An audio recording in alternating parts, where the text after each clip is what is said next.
The man hid in a cave and attained a lifetime's worth of cultivation. But when he saw daylight again, his first thought was to finish off the master who had taught him everything. Because what seemed like a sacred training to save the world was, in truth, nothing more than a scheme to use them against the Hell Gate that made everyone tremble. A legend had long circulated in the martial world. It was said that a hidden cave existed on Mount Haiyan.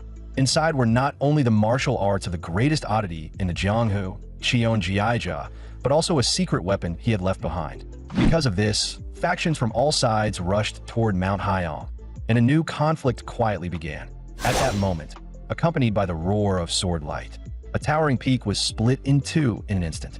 As the smoke slowly cleared, a cave entrance appeared at the foot of the mountain. A figure slowly walked out from the depths. The man held a sword in his hand. He couldn't help but let out a low exclamation. Finally, I'm out. So the sky really was blue. But no matter how hard he tried, he couldn't remember entering the cave. Was this memory loss caused by the impact when he escaped? Even so, driven by the hatred burning in his heart, he swore he would claw those memories back. His earliest memory dated back to when he was 10. I am Cheonjiaija. You may not understand this now, but in 10 years, you will save the world. That day, Cheonjiaija gathered 100 children, and Cian Haiyang-Wu was one of them. Even now, he could still see those eyes, cold enough to freeze the marrow in his bones. All you need to do is obey my command. And for those foolish enough to consider running, the cave entrance has already been sealed with boulders. If someone were to break in, that would be disastrous, wouldn't it? And so began the training under the banner of saving the world. From how they ate to how they walked, every movement was dictated by Cheonjiaija. The first technique they learned was the 3 talents chi art, capable of drawing in the energies of heaven, earth, and man simultaneously. Then came the 3 talents sword art, and finally the 3 talent step. 3 years later, Cheonjiaija summoned them again. The arts I have given you are enough to touch the realm of the martial god. In the remaining 7 years, you will refine them to perfection. Now, push open that door and enter Dati O stand against the calamity. You must continue cultivating, continue growing within. And so they obeyed, stepping through the door.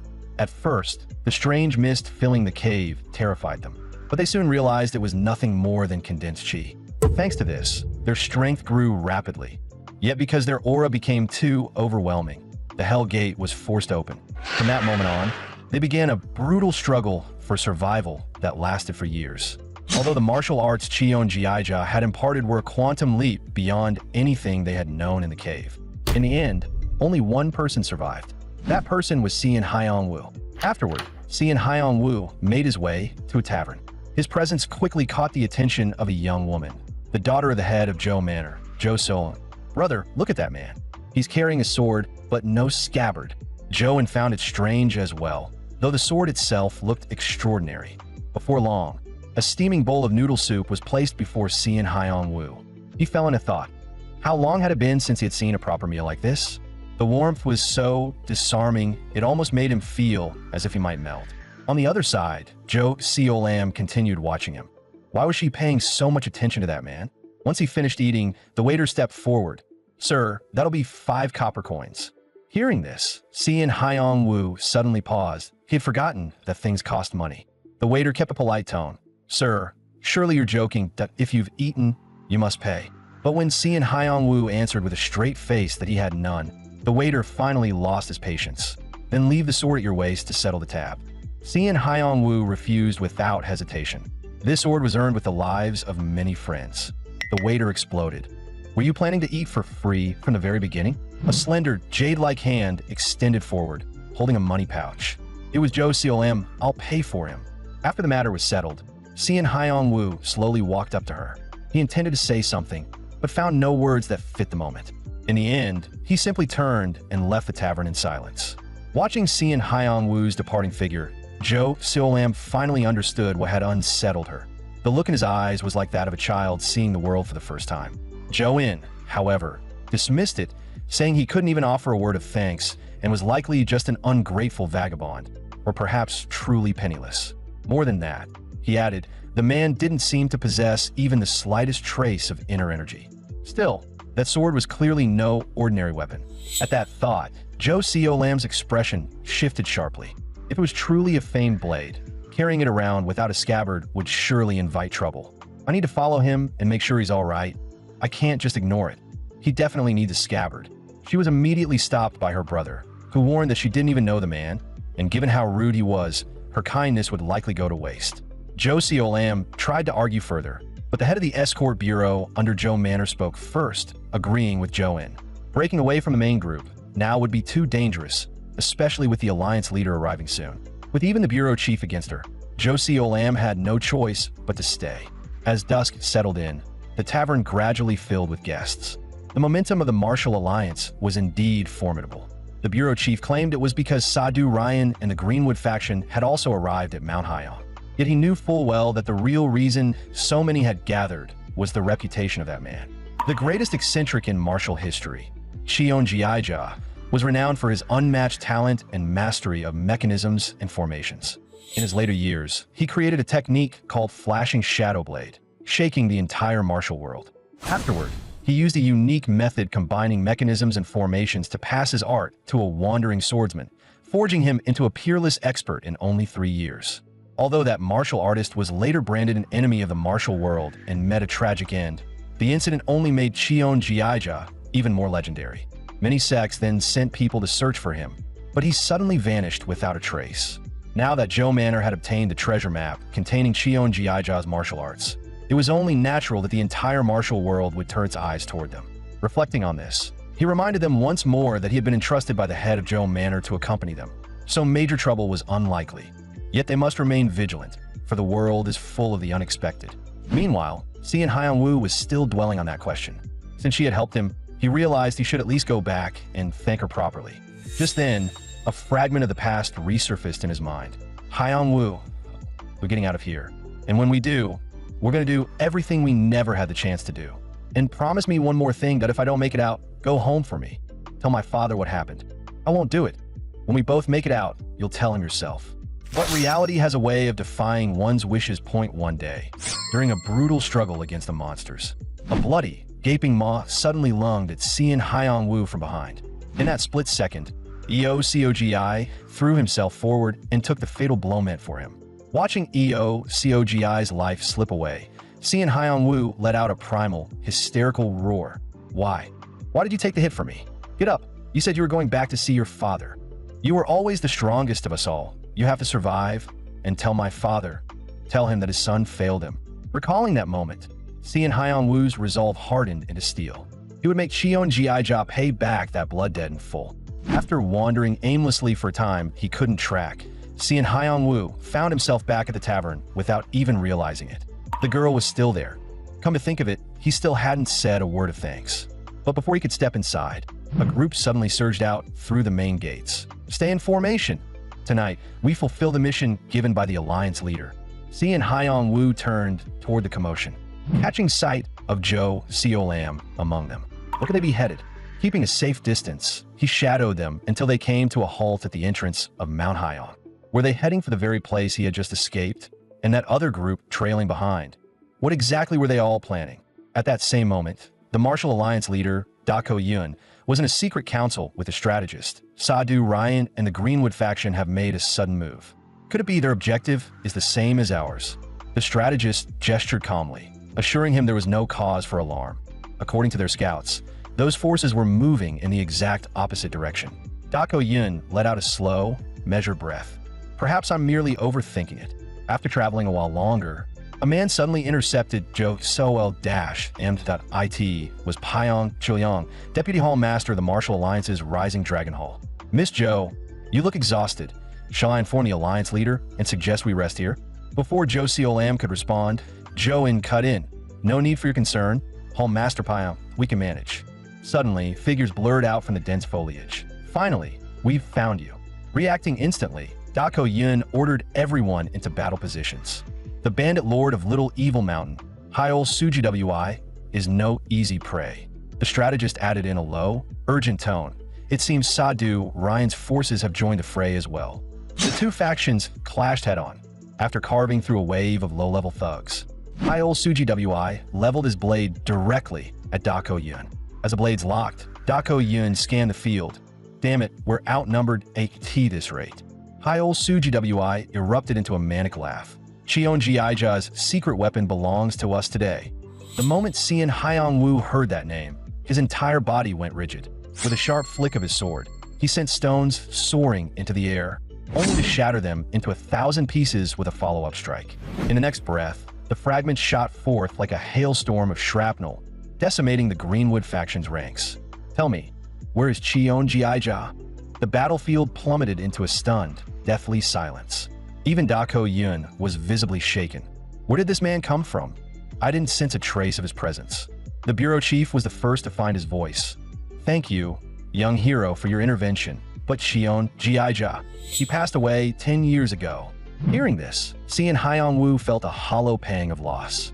He had yet to exact vengeance for the blood of his brothers, but the target was already in his grave. At that thought, a colorless aura of emptiness began seeping from his form, saturating the air in an instant. The warriors who inhaled it felt their strength being siphoned away. Dako Yun's eyes widened as he felt his own pulse falter. Could that be the chi of emptiness? If this continues, the entire alliance will fall into chi deviation, and we must eliminate him at once. Just as Dako Yun was about to strike, Jo Seolam suddenly stepped forward. Hey, are you alright? The moment Cian Haiyang-Wu saw her, something clicked in his mind that he had followed the girl who showed him kindness. Yes, kindness. Wasn't it because of the kindness of his brothers that he had survived this long? If Cheon Jiaija was already dead and revenge was impossible, then was it time to fulfill their final wishes instead? As Cian Haiyang-Wu withdrew the chi of emptiness, the crushing weakness vanished from the warriors instantly. Dako Yun's eyes narrowed. Even top-tier masters struggled to cultivate such an aura. Just who is this man? Jo Seolam spoke again, her voice soft. Are you looking for someone? Before Cian Haiyang-Wu could answer, she turned to the bureau chief. He saved us. Could he travel with us until he finds the person he's searching for? The bureau chief hesitated, glancing at the surrounding carnage. To help our benefactor, it's hard to refuse. But the alliance nearly fell to that aura just now. Will the leader truly agree? Unbeknownst to them, Dako Yun was weighing the risks. This man had wiped out the Greenwood and Sadu Ryan fighters in a single move. Dangerous, extremely dangerous. Yet with their numbers reduced, letting such a monster walk away might be worse than keeping him close. In the end, Dako Yun nodded his approval on the spot. The bureau chief immediately extended an invitation. Young man, would you be willing to assist our Hainem Escort Bureau? Cian Haiyang-Wu looked thoughtful. Jo and scoffed. The Hainem Escort Bureau doesn't just take in any stray off the street that you're not thinking of refusing, are you? Cian Haiyang-Wu blinked with genuine confusion. I'd answer, but I don't even know what an escort bureau is. Jo Seolam and the others froze in place. Let me explain, she said, recovering quickly. An escort bureau transports entrusted goods and protects clients for a fee. A short-haired man behind them muttered under his breath. What's this? Where did this country bumpkin crawl out from? Meanwhile, Haiyang Qiuyang's eyes never left Cian Haiyang-Wu's sword. The sharp, cold aura radiating from the blade proved it was no ordinary weapon. How could such a masterpiece hang from the waist of a nobody? The short-haired man frowned, noticing his gaze. That blade deserves a master worthy of it. Haiyang Qiuyang made a cold, silent decision. Too many eyes here. Once the leader and hall masters enter Mount Haiyang, we'll make our move. After traveling a while longer, the group finally reached Mount Haiyang. Yet, even after an exhaustive search, the rumored cave entrance remained nowhere to be found. The strategist proposed blasting open the mountainside at once. Dako Yun hesitated. What if we damage Cheon Jiaija's manuals? Cian Haiyang-Wu watched in silence. The passage he emerged from had already collapsed. They needed the original entrance. Then a faint, familiar presence brushed against his senses. It was Cheon Jiaija's aura. Yes, there. He leapt upward and landed against a sheer cliff face. It's here.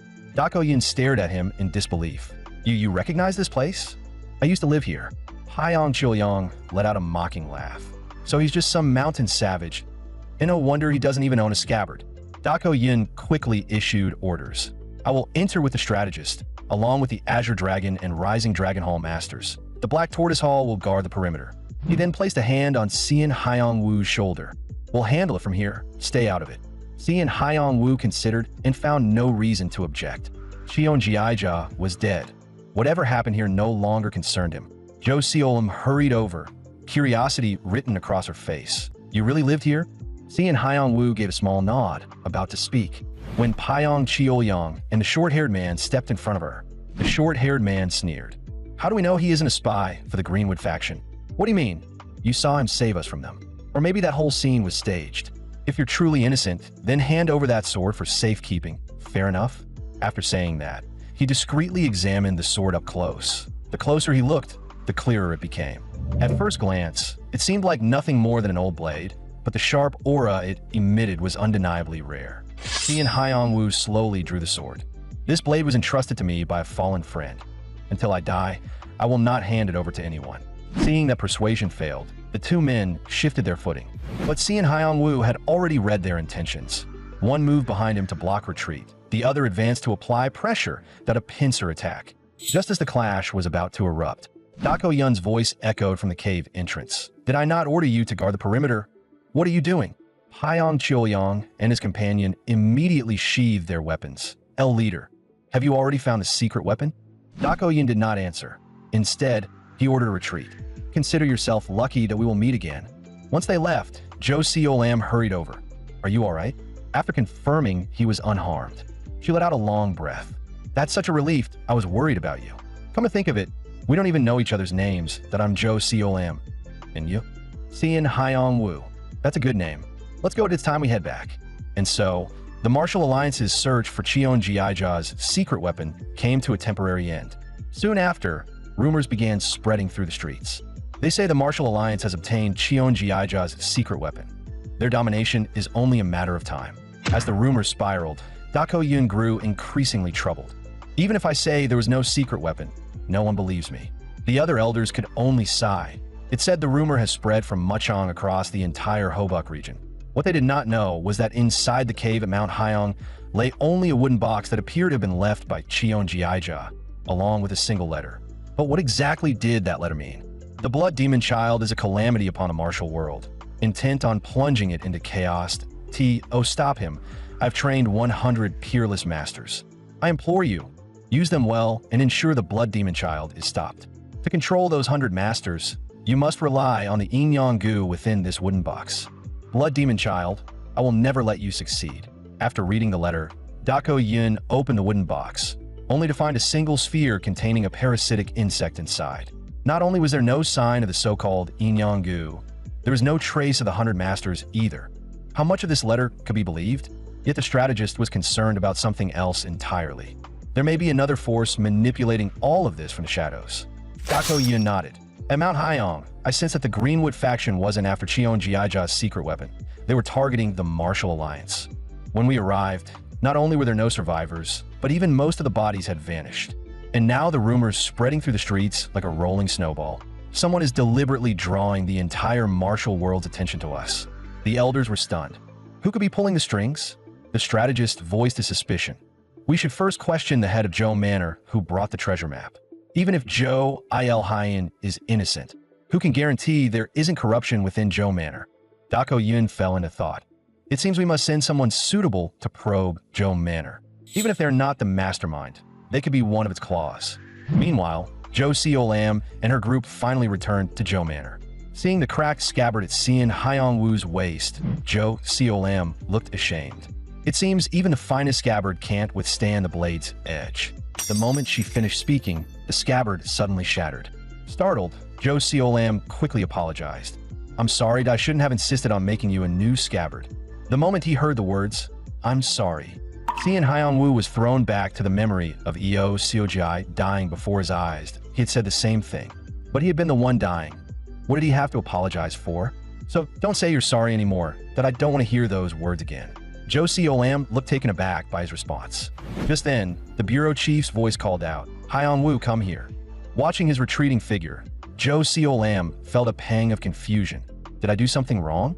Soon after, the bureau chief brought Sian Hyong-woo to the Hainam Escort Bureau. As he walked, he quietly observed his surroundings. So the so-called porters were nothing more than laborers hauling cargo. The bureau chief shouted, Zhang Qiu, I brought the new porter, you'll train him. Got it, Zhang Qiu replied readily. The bureau chief added over his shoulder, he's a bit rough around the edges, but major trouble is unlikely. Once he left, a knowing smile curled at the corner of Zhang Qiu's lips. Doesn't matter who brought you in. Every rookie needs a proper hazing. Sian Hyong-woo's first remark instantly ignited Zhang Qiu's fury. You look strong, but your limbs are short. Quite the ridiculous build. Zhang Qiu roared. Trying to die on your first day? Xian Haiyongwu felt the hostility immediately and rested his hand on the sword hilt. Should I kill him? Zhang Qiu noticed. A porter wearing a sword? The nerve. Hand it over right now. Xian Haiyongwu refused without hesitation, a cold, killing intent flashing in his eyes. Sweat beaded along Zhang Qiu's temple. Let's call it a day. The onlookers couldn't help but snicker. Zhang Qiu usually strutted around like a tyrant, yet he'd shrunk the moment he faced a newcomer. Zhang Qiu was furious, but there was nothing he could do. New guy, follow me. The communal betting is over here. His tone had softened, but a seed of vengeance had already taken root. Just wait, that I'll repay this humiliation in full. When midnight arrived, Zhang Qiu carefully climbed out of bed. He began searching the room for Xian Haiyongwu. Suddenly, he slammed into something solid. What the hell? Since when was there a pillar here? When he looked up, it wasn't a pillar. That IT was Xian Haiyongwu. Zhang Qiu instinctively stepped back. Why, you haven't been asleep this whole time, have you? But Xian Haiyongwu stood still, eyes closed, unmoving. Zhang Qiu frowned. Was he actually sleeping standing up? As he cautiously reached for the sword at Xian Haiyongwu's waist, Xian Haiyongwu's eyes snapped open. In that instant, Zhang Qiu froze. It lasted less than a heartbeat, but the terror he felt was overwhelming. For a split second, he felt the cold scythe of death at his throat. In reality, it had only been his imagination. Even so, he staggered back to his bedding. What he experienced was merely the pressure from Xian Haiyongwu's protective chi. He hadn't always slept standing up, but during the endless years inside the cave, whether resting, eating, or sleeping, he had to remain alert at all times. Over time, he developed the habit of sleeping upright while circulating his inner energy. At dawn the next day, Xian Haiyongwu was the first awake that he walked calmly up to Zhang Qiu. Excuse me. Before he could finish, Zhang Qiu bolted out of the room in panic. The others began rising one after another. Today's workload is piling up like a mountain. Yet none of the porters expected what happened next. With only a few casual movements, Xian Haiyongwu arranged piles of cargo neatly onto the wooden carts. That new guy isn't normal. If this keeps up, he'll take all our work. As they whispered, a figure suddenly appeared before them. It was Zhou Xiolem. Miss Zhou, what brings you here? How could I not come? After hearing something like that, how could anyone not care? He said I must never say sorry again. What did he mean? She found herself unsettled, unable to sleep over a single sentence. She had come in person. As she was lost in thought, Xian Haiyongwu suddenly stepped into view. Caught off guard, Zhou Xiolem flushed and blurted out, Haiyongwu Appa? Realizing what she'd said, she quickly changed the subject. Are you doing all right? No one here is bullying you, right? And what do you like or dislike? The moment she asked, she regretted it. That what's wrong with me today? Xian Haiyongwu answered evenly. I like peace. I dislike it when that peace is broken, and I don't want to hear friends apologize to me. Zhou Xiolem heart brightened instantly as, oh, he considers me a friend. I promise I won't say those words again. Just then, the sound of approaching hooves drew their attention. What a coincidence that it's been some time, Miss Zhou. You've grown even more beautiful. It was Paiyong Qiuyang, Deputy Hall Master of the Rising Dragon Hall. Hall Master, you must be busy with alliance matters. What brings you here? I am here under orders from the Martial Alliance. The Alliance has decided to fully support the Hainem Escort Bureau. Mid-conversation, Paiyong Qiuyang suddenly noticed a familiar figure. Well, this really was a small world. A mere porter wearing a sword? How absurd. If you can't control something, it's wiser not to wield it at all. Zhou Xiolem forced herself to stay calm. Rising Dragon Hall represented the Martial Alliance. Causing a scene now would only bring trouble. Haiyongwu Appa, go take care of something else first. The moment he heard that, Paiyong Qiuyang's expression darkened. She was already calling him Appa. Watching from the side, his younger sister Paiyong Mirim finally understood everything. One order from the Alliance leader, and her brother rushed over in a frenzy. Oh, it was all for Miss Zhou. Just then, a voice sounded from the side. You must be Xian Haiyongwu. Ah, Miss is here as well. I'm Haiyong Bo, an escort master, under orders from the bureau chief. I'm here to guide the new porter who'll be joining the escort run. Zhou Xiolem looked worried. He just started working, and he's already going out on an escort mission? Paiyong Qiuyang, however, smiled smugly.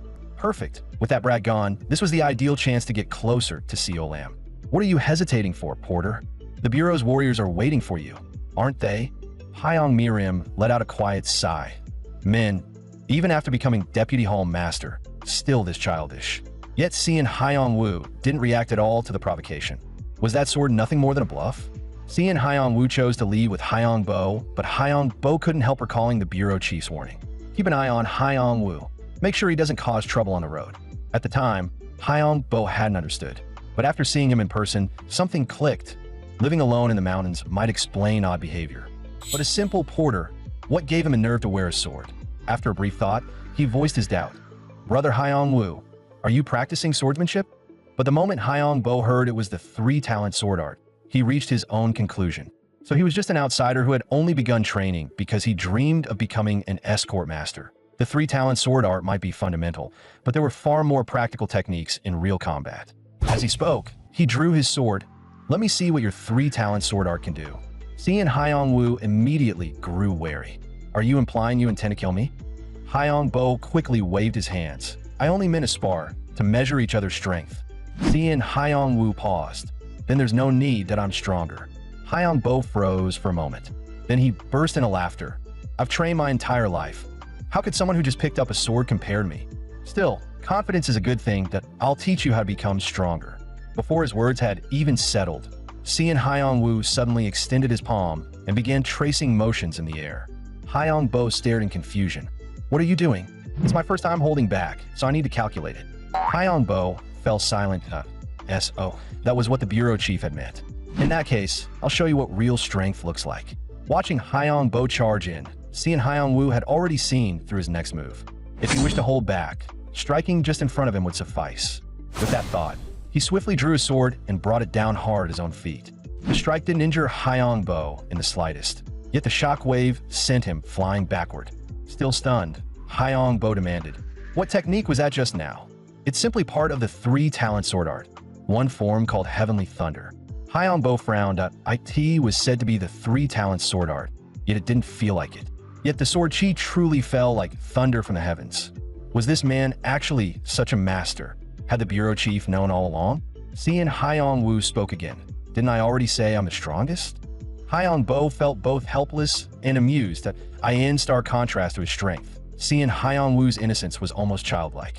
Before reporting to the bureau chief, it seemed the urgent task was to teach this young man how to properly use martial arts in the mortal world. With that thought, he extended his hand. I've decided. What I need to teach you isn't martial arts. Seeing Hyong-woo showed no immediate reaction. Hyong-bo gave him his very first lesson on the spot. At times like this, helping your opponent back up is basic human courtesy.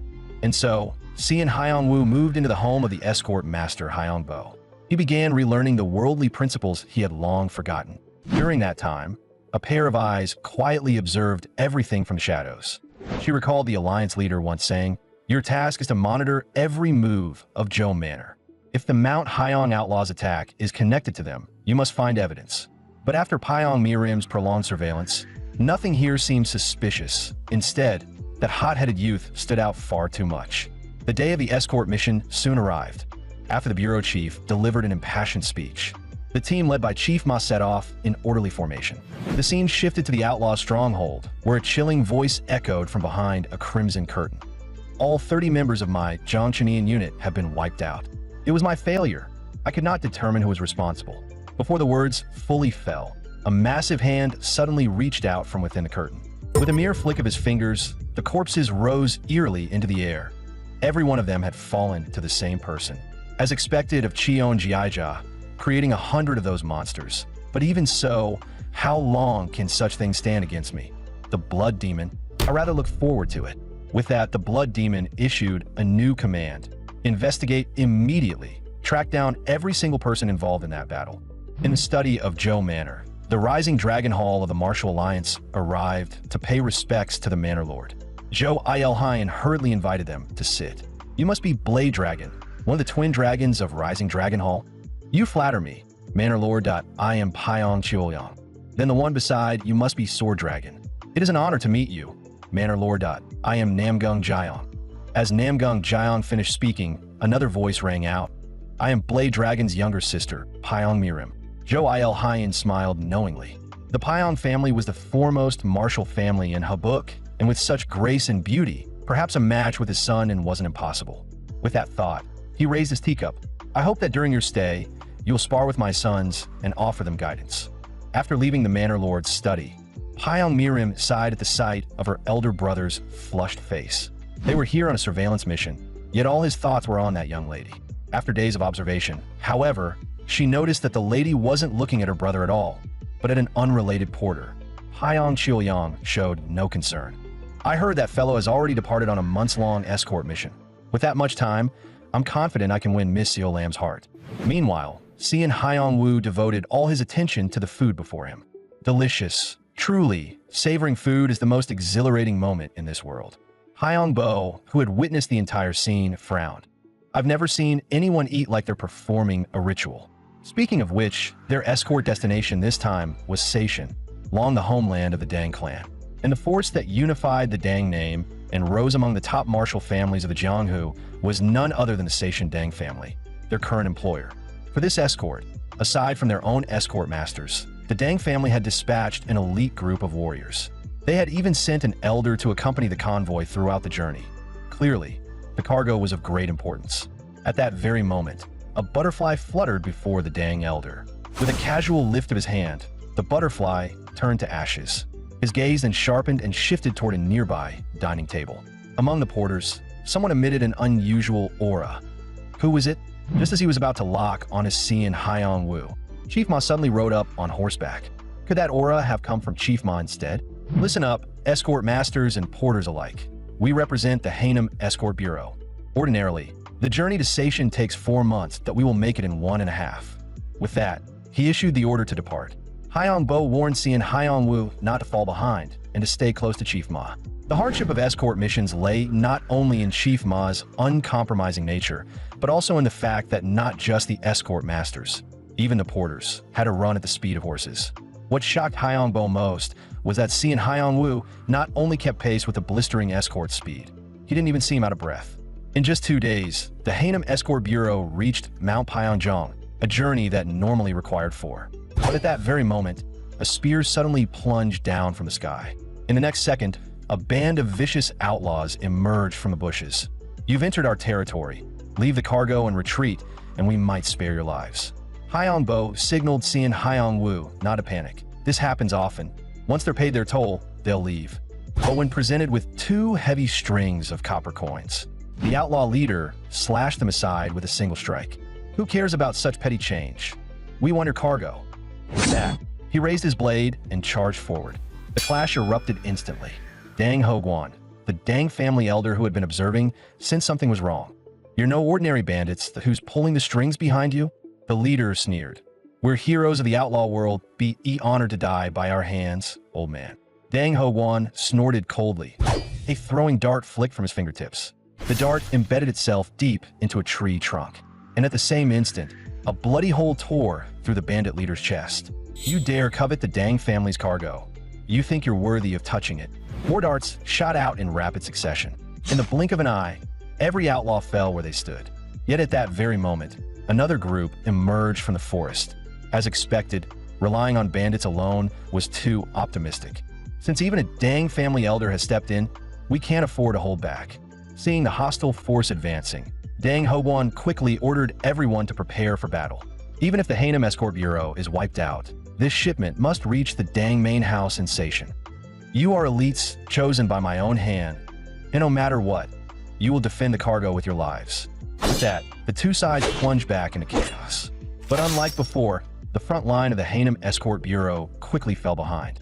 Even their strongest fighter was gravely wounded, just as the enemy moved in to finish him. A streak of sword light surged forth, crackling with thunder.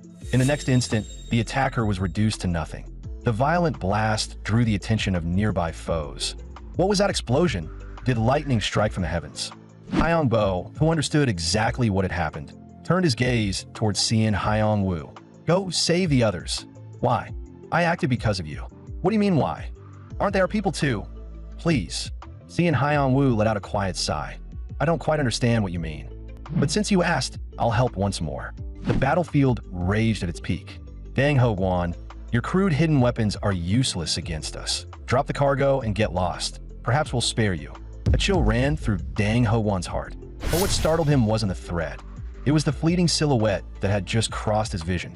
The moment Cian Haiyang-Wu halted, every enemy on the field vanished into dust. News of the outcome soon reached a certain woman. Didn't you claim a Hall of the Dead was more than enough to deal with the Hainem Escort Bureau and that old man Dang Hoguan? The speaker was the Hall Master of the Dead Hall of the Yuman clan. Strategist Yuman Hai hurriedly apologized. It appears our assessment of Haiyang Bo was flawed. There was a hidden expert among them to AS for who that person is. This subordinate will personally. No need. Yuman Hai cut him off. I will investigate this myself. I want to see who this so-called expert truly is. After Yuman Hai resolved to personally investigate the destruction of the Dead Hall, the scene shifted to the Yuman clan. Though not ranked among the 5 great families, the Yuman clan rivaled any marquee house, controlling a third of the realm's trade and wielding immense influence through its wealth. At that moment, intelligence regarding the Seishin Dang family and Haiyang Bo quietly reached them. Have you confirmed what they're transporting? The steward nodded. The Seishin Dang family has joined forces with the Fireworks Manor to produce thunderbombs. 5 full wagons are being shipped to their main house via the Hainem Escort Bureau. This surprised Yuman Huang, head of the Yuman clan, so the descendants of the Thunder Sect have truly revived the Thunderbomb. 5 wagons worth. According to historical records, that's enough to level several ordinary sections. As he spoke, he casually struck down a bird mid-flight. We must obtain both the Thunderbombs and their method of production. The steward hesitated. However, upon hearing this news, the young lady departed with members of the Dead Hall. Why now?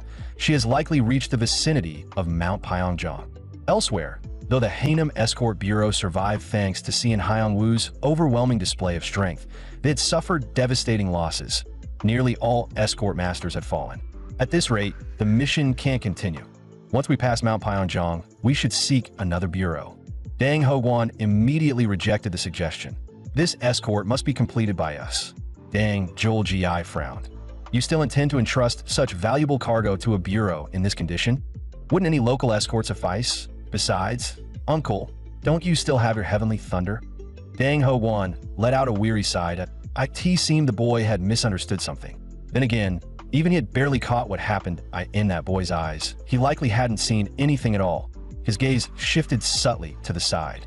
If these eyes of the Dang family haven't deceived me, the heavenly thunder that annihilated those villains came from that sword-bearing porter. As Dang Joel-Gi stood in shock, Dang Hoguan stepped before Cian Haiyang-Wu. May I ask, from which sect does your martial art originate? Cian Haiyang-Wu fell silent. Xion-Ji-Ja had never taught him martial arts. He merely threw us into that hell. What I possess was forged through countless life-and-death battles over long years. It belongs to me alone. His words settled without embellishment. Dang Hoguan's expression darkened. Did your power fall from the heavens? I am both your senior in the martial world and an elder of the Dang family. Watch your tone. Sensing danger, Haiyang Bo hurried forward. Senior, my friend has lived alone in the mountains for too long that I will teach him properly. Please forgive him this once. Dang Hoguan pondered. Was he merely an arrogant youth relying on talent?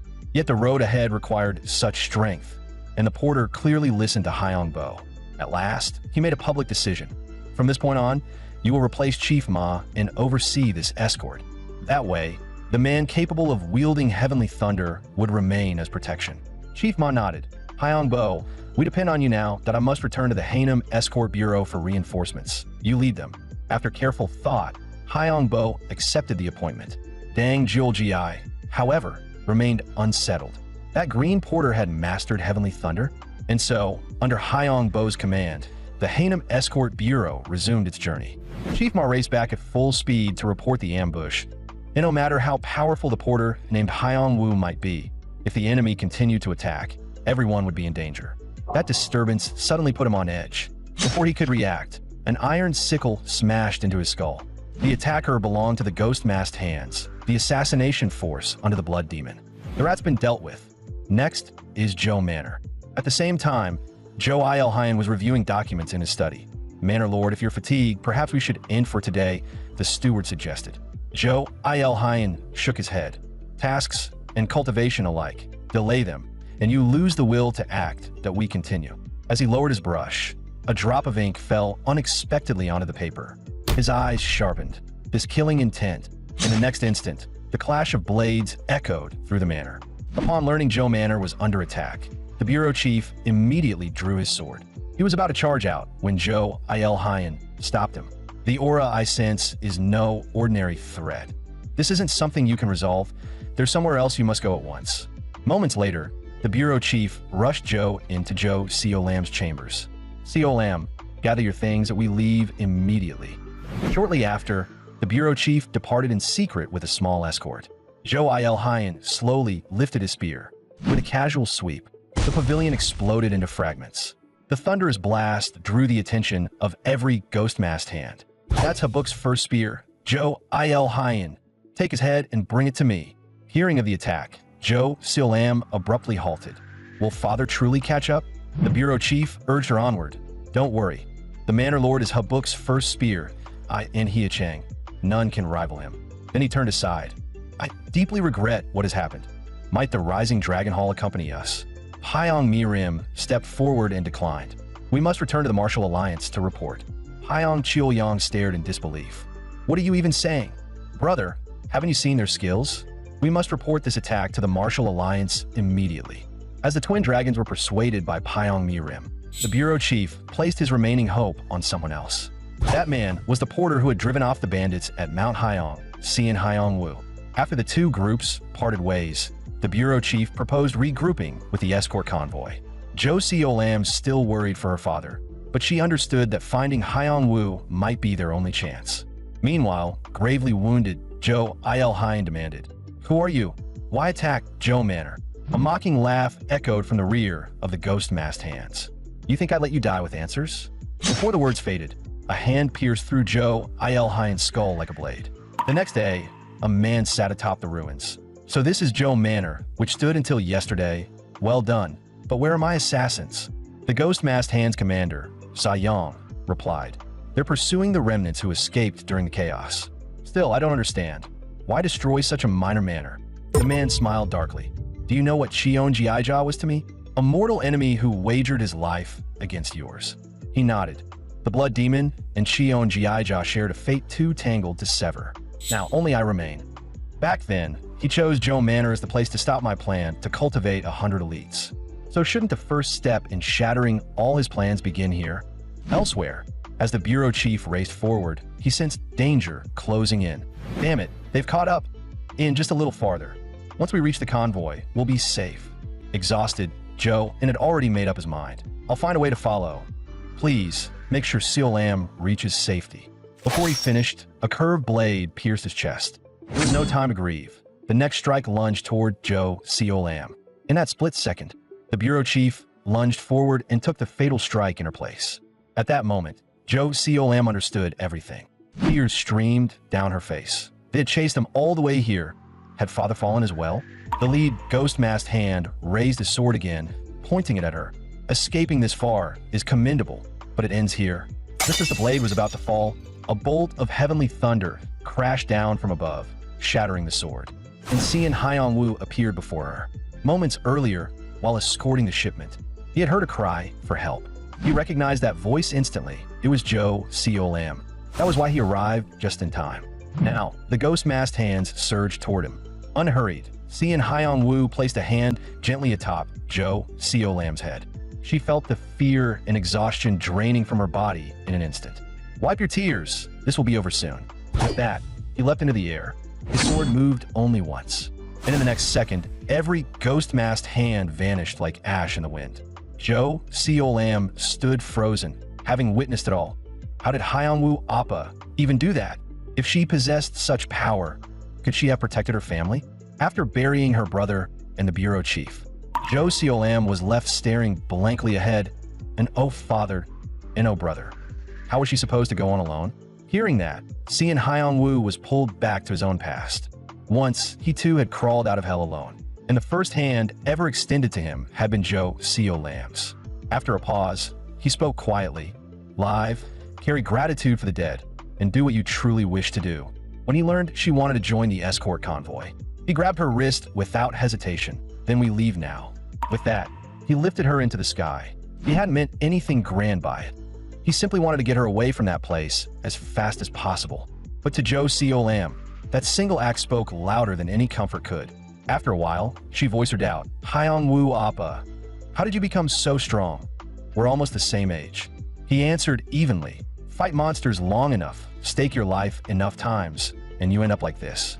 Could you tell me more about those experiences? He fell silent for a moment. If I start talking about that hell, I'd have to begin with the 99 friends who died, and Cheon Jiaija. In the end, Cheon Jiaija died. Dude, I never even got the chance to avenge him. I'll tell you the rest another time. After flying for what felt like forever, the two finally reunited with the convoy. But when the escorts heard that Zhou Manor and the Hainem Escort Bureau had both fallen, gloom settled over them. Even Hyong Bo found himself uneasy about the mission. The previous ambush had already crushed morale. Now, with this news, it had sunk to rock bottom. Something had to change. We still have to finish this job and collect the reward. With that money, even if we don't become rich, it'll be enough for everyone to start over. We could even rebuild the Hainem Escort Bureau. After all, we still have Miss Zhou. Hearing that, Zhou Silm straightened her back. She was right. This was no time to drown in grief. There were still people who depended on her. Once they were settled, she would grow stronger, just like Xian Hyongwoo, and avenge her father, her brother, and everyone from Zhou Manor. As the convoy resumed its journey, Zhou Siolam kept replaying what Xian Hyongwoo had said about fighting monsters. Unable to resist, she asked again, Hyongwoo Appa, could you tell me more about it? But instead of answering, Xian Hyongwoo asked quietly, is Cheon Jiaija truly dead? That's what everyone says, she replied. They claim he passed away 10 years ago. Hyong Bo joined in. I don't believe that. Too many inconsistencies surround his death. Rumors usually have a source. This one doesn't. Yet the entire martial world believes it as if they witnessed it themselves.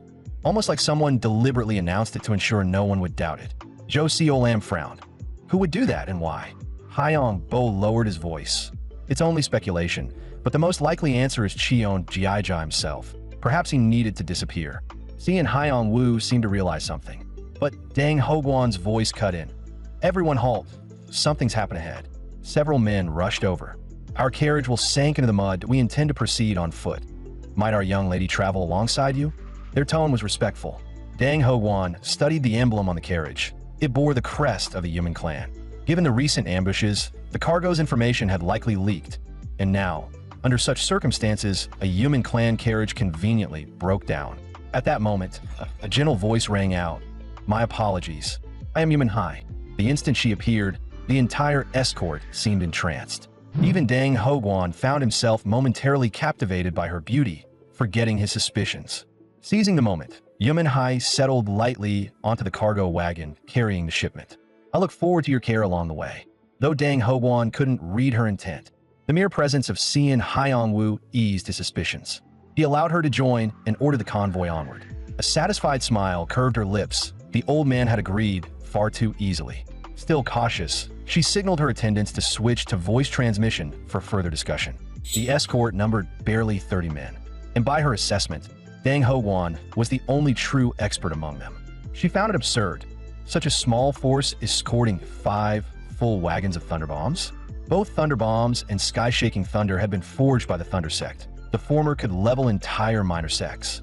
They once elevated the sect's prestige, yet also led to its destruction.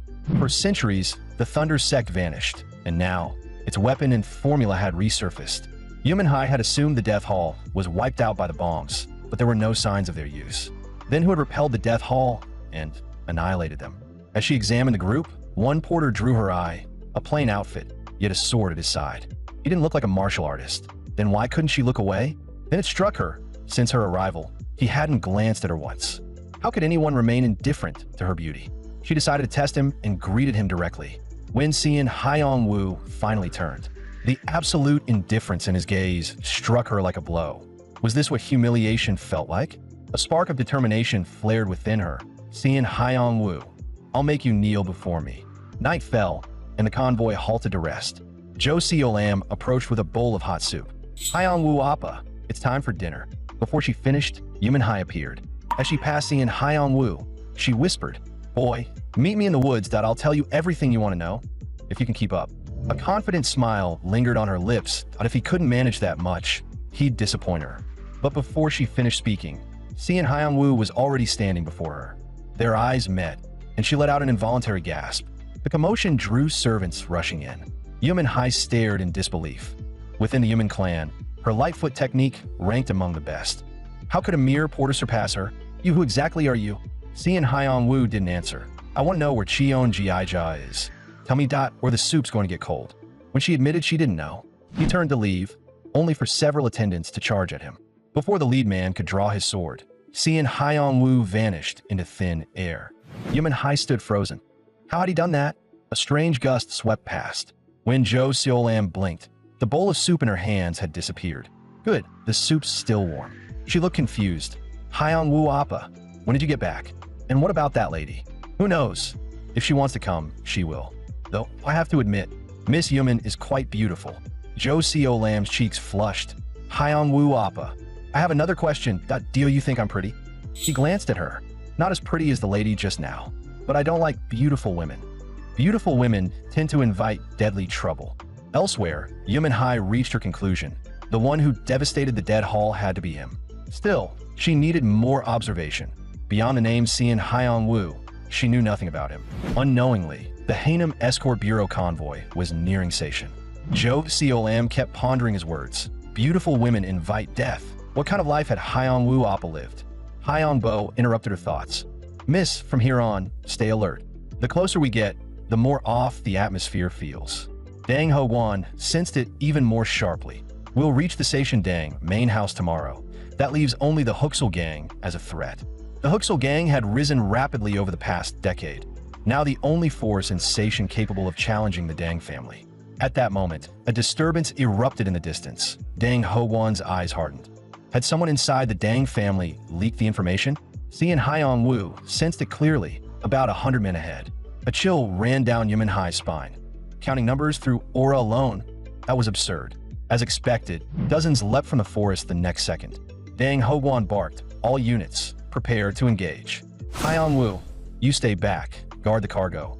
The Hooksel trash is ours. And the clash erupted.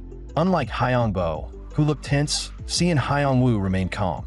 The old man and his men will win. He was right. The Hooksel gang's rapid rise meant little before the Station Dang elder and his elites. Yumin Hai grew uneasy. Had they underestimated the Dang family? 50 men crushed so easily. Even with the hidden 50 joining, victory seemed unlikely. Retreat was the wisest choice. But how to issue the command without being detected? As she hesitated, Seon Hyong-woo spoke quietly. If you're going to send word, I won't stop you. Her heart skipped. Could he hear their voice transmission? The plan to plunder and kill was exposed. But how could anyone intercept telepathic speech? His voice cooled. Retreat now or die. The pressure in his tone froze her in place. She immediately ordered her men to relay the retreat. She couldn't understand why he let her go. He hadn't sensed the Yumin ambush. What unsettled him was an even stronger killing intent nearby. Meanwhile, Dang Ho-won crushed the Hooksel gang. Unbeknownst to him, another force observed from the shadows. Everything proceeds as planned. The vanguard was bait. When they celebrate and fall asleep, the Jekyll Brigade will strike. With Seon Hyong-woo's silent approval, the Yumin ambush withdrew safely. Yet the growing murderous aura continued to irritate him. Night deepened. Hyong-bo approached Jo Seol-am. Miss, the Yumin lady plans to pitch a tent by the carriage. Should I ask if you'd like to rest together? She refused gently. No, I can't sleep comfortably alone. To be honest, I never thought much of the Haenim Escort Bureau, that I assumed it was simple freight work. But now I see, it remains peaceful because escorts and porters risk their lives. Since I'm part of this bureau, I'll camp with everyone. And I've decided, I won't remain just the lady of Jo Manor, that I will become the bureau chief of the Haenim Escort Bureau. As they spoke, Seon Hyong-woo appeared behind them without a sound. Hyong-woo Appa, did you want to say something? He paused. If you want to be bureau chief, start as a porter. The silence that followed was painfully awkward. Then, Hyong-woo Appa, teach me how to become a first-rate porter. Soon, the entire camp fell asleep. From the shadows, a murderous eye opened. Jekyll Squad, prepare. The Jekyll Squad was the elite assassin unit groomed by the Hooksel gang. They specialized in ambush, assassination, and shadow concealment. Moving as one body, they could eliminate countless foes in an instant. As their presence closed in, Seon Hyong-woo mapped each of their positions. The moment the leader ordered the attack, a massive hand seized his throat. The other members, already advancing, noticed nothing. One assassin targeted Dang Ho-won first. Thank you for delivering the thunder bombs. In the end, They belonged to the Huxel gang. His sword was about to fall, but another blade intercepted it. Seeing the face before him, he transmitted angrily. "What are you doing? Why is that porter still alive?" The reply came not from his comrades, but from Cian Hyong-woo. Jekyll Squad, that's your name? It doesn't exist anymore. Join your comrades. A lightning-infused slash split the night. As darkness consumed him, the assassin couldn't comprehend how the Huxel gang's grand scheme had collapsed so absurdly. The convoy awoke to the violent disturbance. What happened? Why are there bodies everywhere? All eyes turned to Cian Hyong-woo. Guess the kid handled it. So much for being merciful. From that night on, with Cian Hyong-woo's presence, no further threats emerged. They reached their destination safely. Hyong-woo, once we arrive in Seishin, you'll be busy. Confused, he listened as Hyong-bo explained. Near the Seishin Dang estate lies a place called the EO family manor. Didn't you say your friend's surname was EO? If he mattered that much, shouldn't you meet his family? The memory of EO Cogi's final words resurfaced.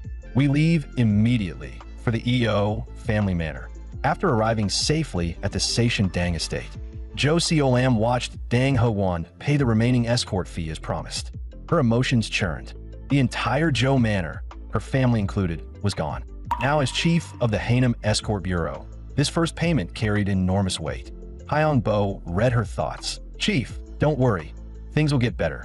She wiped away her tears. "Thank you, Escort Master Hyong. I'll stay strong for the family I still have."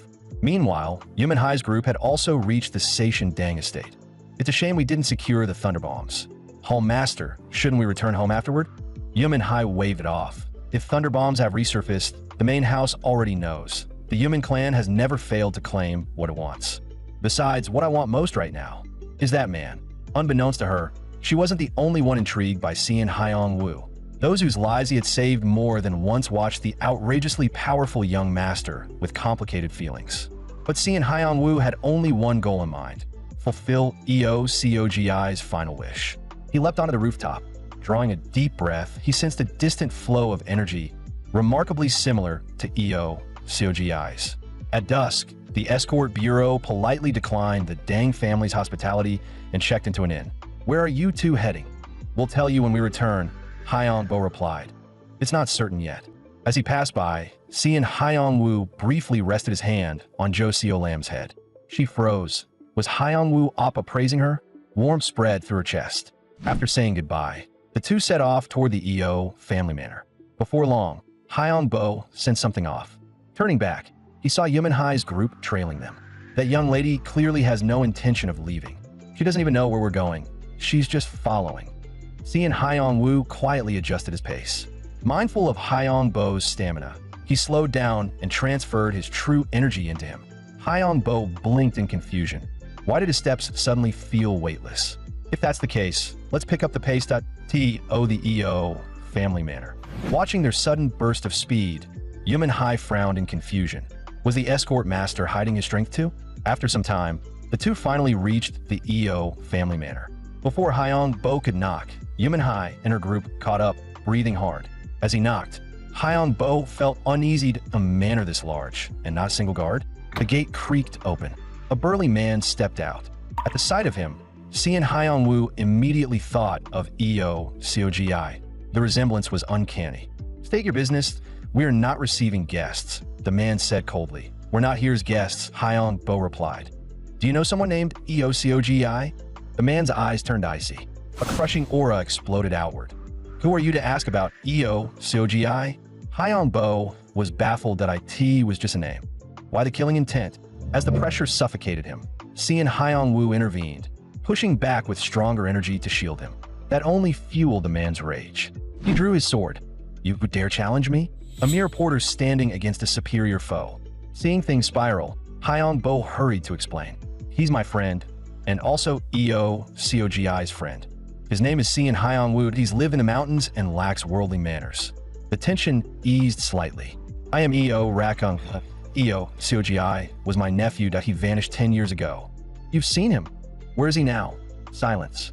10 years, and yet that hellish time felt so recent. "Speak," EO Rakung demanded. "Cogi? He's dead." Rage erupted. EO Rakung swung his blade down at Cian Hyong-woo. Hyong-bo stood frozen in shock. Yumin Hai panicked. In the next instant, she gathered her energy to step in. Just as Yuman Hai was about to strike, a large hand stopped her. "I'm fine, don't interfere." She still looked worried. "Xian Haiyang Wu, are you really all right? How is that even possible?" At the same time, Eo Rakung was stunned. He had blocked the blade with nothing but protective energy, and he hadn't retaliated. Could he truly be COGI's friend? A sharp voice rang out from behind. "Rakung, you fool! How dare you treat guests like this? How many times have I told you to curb that temper?" It was the Manor Lord, Eo Baihuan. Rakung quickly apologized. After seeing Haiyang Wu once more explained Eo COGI's fate, Eo Baihuan lowered his head in guilt. "So, it was true. Forgive us. Please come inside." Meanwhile, Zhou Xiaolam replayed the earlier moment in her mind. Why had Haiyang Wu Appa done that? What had he meant? A sudden commotion broke her thoughts. What's happening? A fight. Our people are downstairs drinking. A sword flashed, then a man collapsed. As the escorts moved to look, Zhou Xiaolam arrived. "Everyone, back to your rooms. Haiyang Wu Appa isn't here. Don't get involved." Once they retreated, she exhaled in relief. Good, they're not after us. But who were they to kill openly in an inn? You dare attack the Great Heavenly Gate and think you'll walk away. The Dang family won't spare the Jekyll squad of the Huxel gang. The leader sneered. "Didn't you see? When they spotted our Huxel leopard, they scattered like terrified dogs." Now, Zhou Xiaolam understood. They were the same Huxel gang that had pursued the convoy.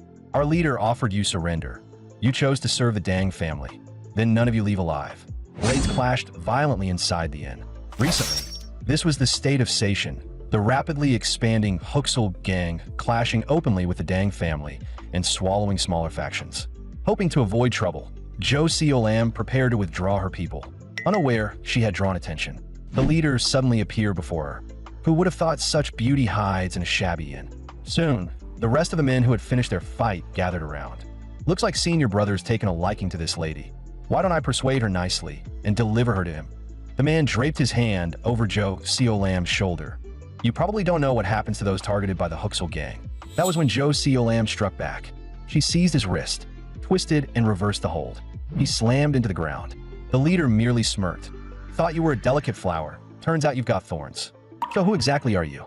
She stood tall, eldest daughter of Zhou Manor, and chief of the Hainem Escort Bureau, Zhou Xiaolam. Laughter erupted from the Huxel gang. A little girl running Hainem Escort Bureau. How impressive. That just makes this more interesting. Outnumbered, she calculated instantly. Escape was priority. She circulated her energy, then bolted. Elsewhere, Xian Haiyang Wu accepted the invitation inside. If COGI were alive, he'd be 20 this year. "Same as you?" Hearing the confirmation, Haiyang Bo blinked. "He's only 20. I'm nearly twice his age." Then Eo Baihuan asked, "How did my COGI die?" The manor fell into grief. Xian Haiyang Wu spoke quietly. "COGI was my companion, my closest friend. We promised. The one who survived would visit the other's family. In that hell, no one knew if they'd live to see tomorrow." He said, if he didn't make it, tell his father his son was unfilial. Those were his last words, that he died saving me. Eo Baihuan's eyes glistened with pain and pride. To die protecting a friend, that's my son. The memory of their farewell lingered. They never knew it would be the last. Thinking it over, Eo Baihuan looked at Xian Haiyang Wu. The boy must have endured suffering just like COGI. With that thought, he made a bold decision. "From today on, you are my son." The hall fell silent. Could this stoic youth even say the words? He had just taken a blade to the head earlier. But when Xian Haiyang Wu calmly replied, "As father commands," Eo Baihuan burst in a hearty laughter. Truly COGI's friend. Such spirit. 10 years without a son. How could I sit idle tonight? Prepare a feast. And so, the manor filled with rare celebration. During the banquet, Haiyang Bo learned from Eo Rakung what had happened over the years. 10 years ago, when Eo COGI vanished, the Eo family manor was insignificant in Seishan. Desperate to find his son, Eo Baihuan traveled far and wide. At his lowest point, a mysterious master appeared and imparted the martial arts of Cheonjiaijan full. Grief became fuel. Through relentless training, the manor rose to prominence. But recently, the Huxel gang had begun aggressively swallowing sects across Seishan, dragging the Eo family manor into conflict. We stand on constant guard. Forgive us for mistaking you for the Huxel gang earlier. Haiyang Bo immediately connected the dots, the same criminals who had ambushed their convoy. While the others chatted, Cian Hyong-woo sensed something else. That girl's footwork was faster than expected if he didn't act soon. He requested leave from EO Baihwan and vanished before their eyes. Elsewhere, Jo Seo-lam's energy was nearly spent when the Huxel gang finally caught up. You call yourself chief with this level of skill? Surrender quietly. Just as the man's blade was about to strike, an invisible surge of energy erupted and knocked him back. You damn brat. What kind of energy is that? Only then did Jo Seo-lam understand Hyong-woo Appa had transferred his energy to her. The man drew his sword again. From behind him, the squad leader barked, "Careful, don't kill her before we've had our fun." Unbeknownst to them, Jo Seo-lam had already prepared for the worst. Unarmed, her borrowed energy gone, if humiliation was inevitable then, the man lunged again. "Let's start with your clothes." Instead of retreating, she charged toward the blade. "Father, brother, forgive me for failing to avenge you. Forgive your daughter for choosing such weakness." Just as the sword tip neared her throat, a figure appeared midair. Good thing I'm not too late. The instant Cian Hyong-woo intercepted the strike, his counterattack followed. The enemy vanished in a blink. A haze of gray smoke filled the scene. "What were you doing?" Cian Hyong-woo's voice cut through the A.I.R.J. Seo-lam instantly regretted her recklessness. She hadn't expected that, in what she thought was her final moment. The first face in her mind would be Hyong-woo Appa. A sigh echoed from the opposing side. What a shame. That strange energy protecting her faded. Her inner force was spent. We were so close, and then this fool showed up. After hearing the full account from Jo Seo-lam, Cian Hyong-woo let out a quiet breath. There won't be a next time. Jo Seo-lam hadn't even answered when the Huxel gang grew impatient. "Kid, aren't you afraid of the Huxel gang?" The moment the words fell, she saw something on Cian Hyong-woo's face she had never seen before: anger. Then he moved like thunder. Before the gang could react, several of them dropped dead where they stood. The squad leader bolted, disbelief written all over his face. How is this possible? The ground seemed to come alive beneath them. Earth surged upward like a dragon bursting from the soil. Jo Seo-lam stood frozen in shock. Cian Hyong-woo spoke calmly. "This is the second form of the three-talent sword art. Earth Dragon." Back at the EO family manor, tensions had been high for days due to the standoff with the Huxel gang. It had been a long time since the manor had felt this lively. But even amid the celebration, one man never let his guard down: Yeolam Bak. Meticulous and calculating, he managed all internal affairs of the EO family manor. What troubled him most was seeing Hyong-woo's sudden disappearance from the banquet. At a time when the Huxel gang could attack at any moment, they were hosting a feast, and the guest vanished halfway through. Could he be? EO Baihwan understood the unspoken suspicion. He is no different from my own son now. There is no need to worry. Yet EOM Bak's expression remained grim. The Huxel gang will do anything to achieve their goal. What if they planted a spy, exploiting your compassion?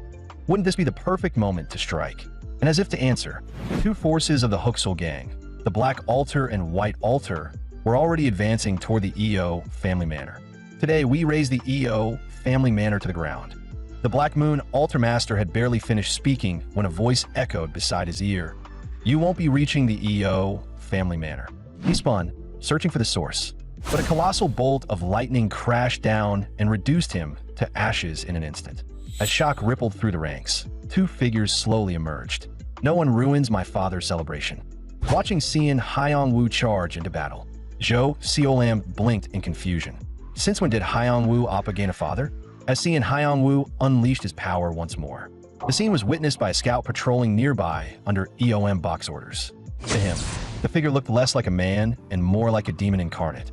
He rushed back to the EO family manor. "And my lord." The Black Moon and White Moon altars attacked, while Hyong-bo and Yumin Hai were stunned. EO Baihwan merely nodded. "So it comes to this. They want a final reckoning today. Bring me my sword." But the scout's next words froze everyone in place. "You're saying they're all dead?" The scout nodded frantically. "I saw it with my own eyes. A demon slaughtered them all." Just as EO Baihwan questioned the claim, a shadow flashed past him. The scout pointed wildly. "I'm telling the truth. The demon is right there." EO Baihwan's expression darkened. "Have you lost your mind? Now I'm a demon. Find I'll show you what a real demon looks like." "And no, the one behind you," the scout cried. EO Baihwan turned, and there stood Cian Hyong-woo. "I'm back, father."